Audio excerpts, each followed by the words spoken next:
What if everything we've been told about the beginning of civilization is wrong?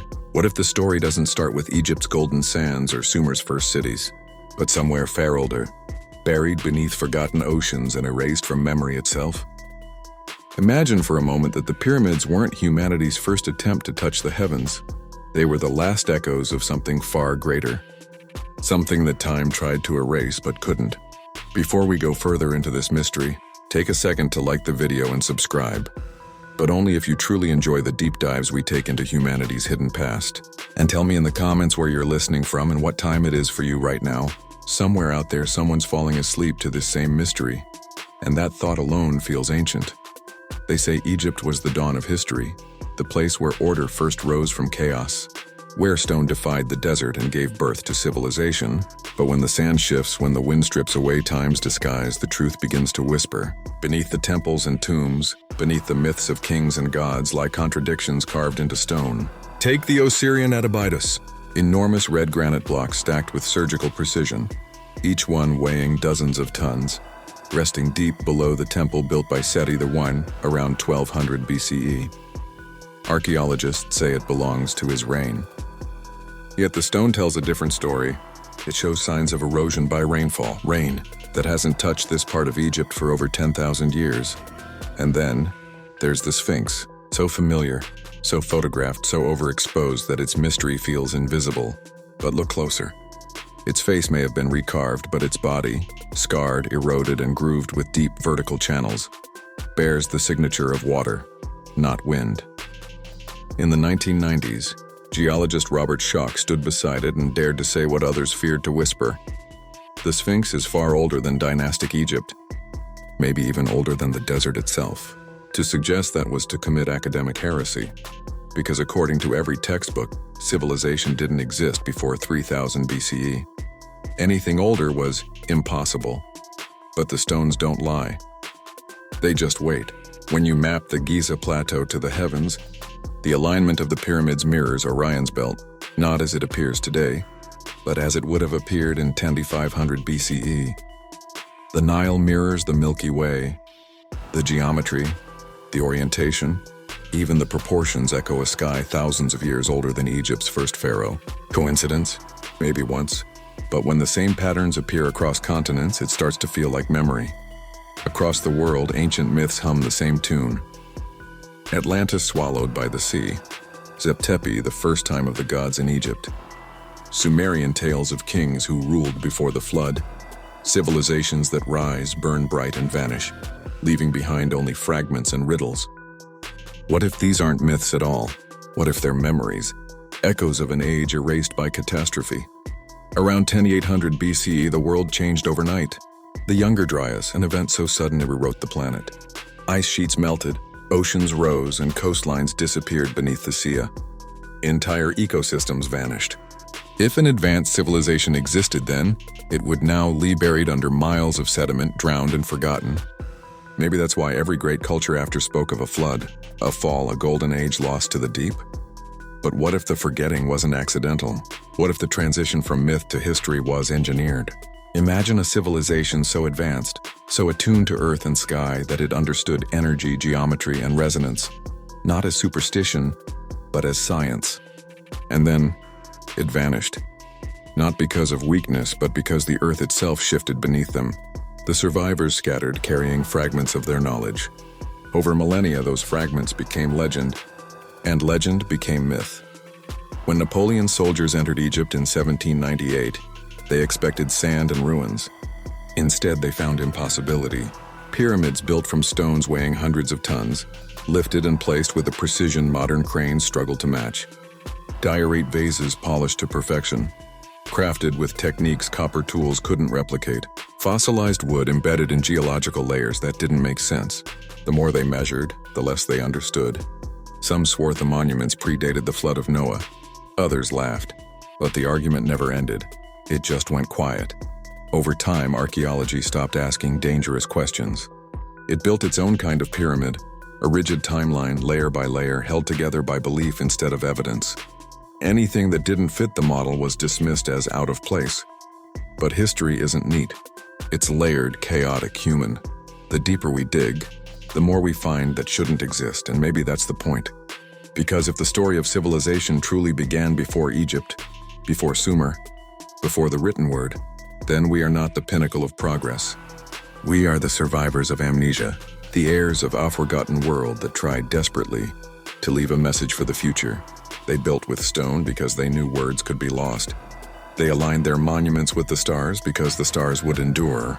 They buried their secrets not out of fear, but out of trust that someday someone would remember. Look at the precision of the pyramids, the sacred geometry of temples across continents, the way their structures hum with ratios found in music, planetary motion, even DNA. Maybe they weren't worshiping the heavens, they were conversing with them.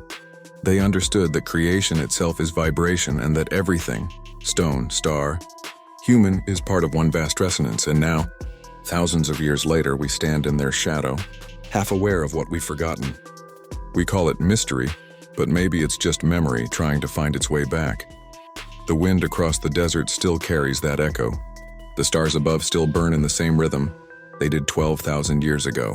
The question is, are we finally ready to listen? The desert keeps its secrets well. But what if the true ruins of our origin aren't buried under sand at all, but under the sea? If the Sphinx and the pyramids whisper of an age lost to time, then the oceans might still guard the rest of the story. Around 10,800 BCE, as the Younger Dry ascended, sea levels rose more than 400 feet. Imagine coastlines swallowed whole, cities erased overnight, monuments reduced to silence beneath the waves. If an advanced civilization existed before that cataclysm, its remains would now lie hidden, unreachable, preserved in darkness. In the 1990s, divers off the coast of India discovered a vast complex beneath the waters of the Gulf of Combat. Kilometers of geometric structures, stone walls, and what looked like a grid of streets. Radiocarbon samples dated some artifacts to nearly 9,000 years old, long before Egypt's first pyramid. The discovery shook archaeology, but it was quietly shelved. The data didn't fit the timeline, so it was dismissed. Yet similar underwater ruins have appeared across the world, from Yonaguni in Japan to the Caribbean seafloor. Coincidence or fragments of that lost global culture? Look at the evidence scattered across continents. Giant megaliths in Turkey's Göbekli Tepe, carved with precision before agriculture even began, around 9,500 BCE. Each pillar weighs up to 20 tons, decorated with intricate animal reliefs and cosmic symbols. The site was deliberately buried as if someone wanted it hidden, and yet it stands as proof that advanced architecture existed thousands of years before civilization supposedly began. Who built it and why did they conceal it? Then there's the mystery of global alignment. Pyramids in Egypt, Mexico, and China, all positioned along similar latitudes, echoing each other's geometry. Ancient builders across different continents seem to follow the same blueprint, guided by the stars. How could that be unless they shared a forgotten origin? Maybe these cultures weren't inventing new knowledge. They were reconstructing fragments of an older one. Across myths, we find the same refrain: destruction by flood, survival by wisdom. The Egyptians spoke of Zep-Tepi, the first time when gods walked among men. The Sumerians told of the Anunnaki descending from the heavens. The Greeks remembered Atlantis, a high civilization drowned by its own pride. Separate stories yet united by one pattern: knowledge, catastrophe, rebirth. Could these be distorted memories of the same event, passed down through the languages of survivors? Some researchers believe the ancients encoded their knowledge in geometry, because mathematics doesn't lie. Ratios found in megalithic structures match those in planetary orbits and musical harmonics. It's as if they were trying to communicate a universal truth, that everything in creation vibrates at specific frequencies, connected through resonance. The Egyptians, the Mayans, the builders of Stonehenge, all attuned to this same cosmic rhythm. What if the ancients weren't primitive at all, but scientists of a forgotten age, masters of sound, energy, and vibration? Perhaps they could move stone not by brute force but by frequency, using harmonic resonance to lift and cut material beyond our current comprehension. Even today, some engineers admit that we'd struggle to recreate the precision of the Great Pyramid's construction with modern equipment. So how did they do it? Maybe we're looking at the wrong tools. Maybe the real technology wasn't mechanical, it was natural. An understanding of how the Earth itself hums, how matter and energy interact, how sound can alter reality. They didn't build to dominate nature. They built in harmony with it. But then something happened. The world shifted. The balance broke. Whether it was a cumped impact, a geomagnetic reversal, or a man-made catastrophe, we may never know. But the survivors understood the danger of knowledge without wisdom. So they hid it. They let their cities sink, buried their temples, encoded their science in myth, and trusted time to be the guardian. That's why every great structure seems to speak the same language of silence. The pyramids, the stone circles, the forgotten ruins, they're not monuments of pride. They're warnings. Messages for whoever came next. Messages for us. Think about it. Every civilization eventually destroys itself through the same mistake: forgetting how to listen.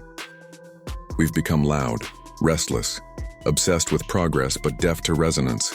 We build higher, faster, louder, but rarely wiser. Maybe the ancients knew that this pattern repeats and that each time the world resets. Ice melts, deserts shift, cities vanish, and humanity starts again. History isn't linear. It's a loop, a cosmic heartbeat. And maybe that's the real secret the ancients tried to leave behind. Not their tools, not their power, but their understanding of time itself. They saw time not as a river, but as a tide, rising, falling, returning. To them, every ending was only another beginning. When you stand before the Sphinx at dawn, Orion still rises behind it exactly as it did 12,000 years ago. The same stars, the same rhythm, the same question.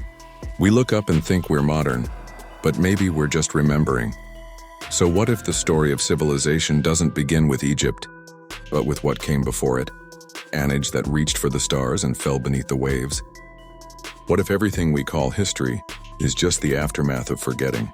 The ancients might not have vanished. They might live on through us, through the instincts that drive us to build, to measure, to seek. Maybe evolution itself is memory struggling to return. Every discovery, every invention, every act of wonder is us remembering who we were. And as the climate shifts again, as coastlines retreat and ice melts faster than ever, maybe history is preparing to turn its wheel once more. We think we're watching the end, but perhaps like them, we're standing at another beginning. Because in the silence of ruins, there's always one final question. A question carved not into stone, but into time itself. When our monuments crumble and the next world rises from the dust, will they remember us? The ancients left their legacy in silence. Maybe ours will be the echo. So if you're still here, still listening, remember this isn't just a story about the past. It's a reminder that everything forgotten waits to be rediscovered. Like the ancients before us, maybe we were never the first. We were only the next. Make sure you're subscribed, because next time, we're going to follow that trail even deeper. To the places where myth and geology collide, where ocean floors hold the memory of gods, and where the real story of human origin might finally be waiting.